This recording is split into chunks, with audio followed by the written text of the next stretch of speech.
আসসালামু আলাইকুম, welcome back to my channel yummy cooking by Soni. আজকে আপনাদের সাথে ভীষণ টেস্টি পায়া রেসিপিটা নিয়ে এসেছি।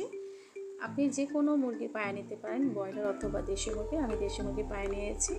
তো আজকে রেসিপিটা খুবই দুর্দান্ত হবে। শুরু থেকে শেষ পর্যন্ত দেখা আমন্ত্রণ রইল। আর যারা চ্যানেলটিকে সাবস্ক্রাইব করেন, প্লিজ চ্যানেলটিকে সাবস্ক্রাইব করে বেল আইকনটা অল প্রেস করে দেবেন। একটা প্যান নিয়েছি, এখন হাফ কাপ অয়েল নেব। আমি যতটুকু পায়া নিয়েছি সেই অনুযায়ী হাফ কাপ অয়েল পেস্ট। এখন এর মধ্যে আমি আধা দারচিনি আর 3টা এলাচ, কয়েকটা গোলমরিচ দিয়ে দিয়েছি। এখন 1 কাপ পেঁয়াজ কুচি করে দিয়েছি।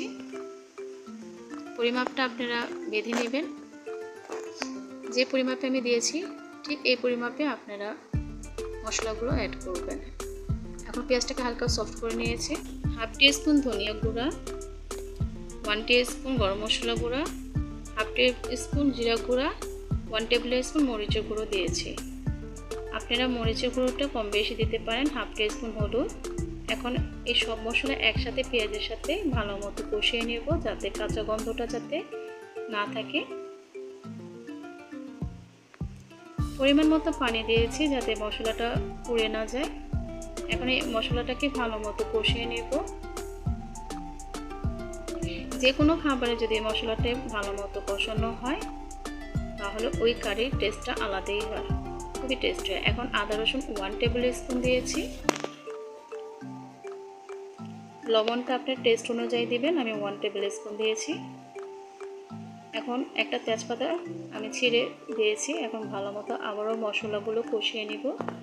আপনারা স্কিনটা ফলো করেন তাহলে বুঝতে পারবেন যে পরিমাপটা কতটুকু নিয়েছি। এইভাবে ভালো মতো কষিয়ে নেব যাতে তেলটা উপরে উঠে আসে আর মশলা থেকে গন্ধটা চলে যায়। এখন আমি পায়া যে নিয়েছি সেই পায়াগুলো আমি পরিষ্কার করে ধুয়ে নিয়েছি। তার সাথে আমি কলুজি, শুধু পায়া দিইনি, এখানে কলুজি আর গিলাও দিয়েছি যাতে পায়ার যে কারিটা আরও টেস্ট হয়। সবগুলো মিশে একসাথে রান্না করলে তরকারির টেস্টটা একটু আলাদা হয়। তাহলে আমি সবগুলো একসাথে মিশিয়ে নিয়েছি। এখন ভালো মতো একটু পানি দিয়ে আবারও আমি 5 মিনিটের মতো কষিয়ে নিব। তো 5 মিনিটের মতো কষানো হয়েছে। এখন ভালো মতো সেট করে দেব। তো খোলা অবস্থায় 5 মিনিট কষানোর পর এখন আমি একটা ঢাকনা দিয়ে ঢেকে দিব। আরও 5 মিনিট কষিয়ে নেব যাতে পায়ের গায়ে সবগুলো মশলা মিক্স হয়ে যায়। তো দেখতে পাচ্ছেন আরও 5 মিনিটের মতো কষিয়ে নিয়েছি। তো মশলাটা শুকিয়ে গিয়েছে দেখতে পাচ্ছেন। এখন ভালো মতো একটা স্প্যাচুলা দিয়ে আমি নেড়ে দিব যাতে মশলা গায়ে পায়াটা একেবারে মিক্স হয়ে যায়, যাতে পায়া গায়ে সবগুলো মশলা ঢুকে যায়।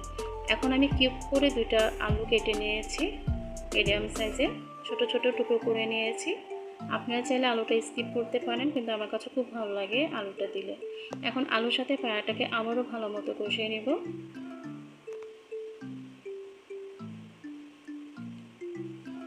এভাবে নেড়ে ছেড়ে আমি আলু আর পায়াটাকে ভালো মতো সেট করে দিব। আবারও আমি 5 মিনিটের মতো আলু আর পায়াটা একসাথে ভালো মতো কষিয়ে নেব। এখন একটা ঢাকনা দিয়ে ঢেকে দিলাম প্রায় 5 মিনিটের মতো। এখন ঢাকনাটা খুলে দিলাম 5 মিনিট পর। এখন দেখেন আলুটা কিন্তু পায়ের সাথে একেবারে ভালো মতো কষানো হয়েছে। এখন কয়েকটা কাঁচামরিচ অ্যাড করেছি, আপনারা চাইলে মাঝখান থেকে ফেলে দিতে পারেন। তো আমি মাঝখান থেকে ফেলে দিইনি, আস্তে দিয়েছি।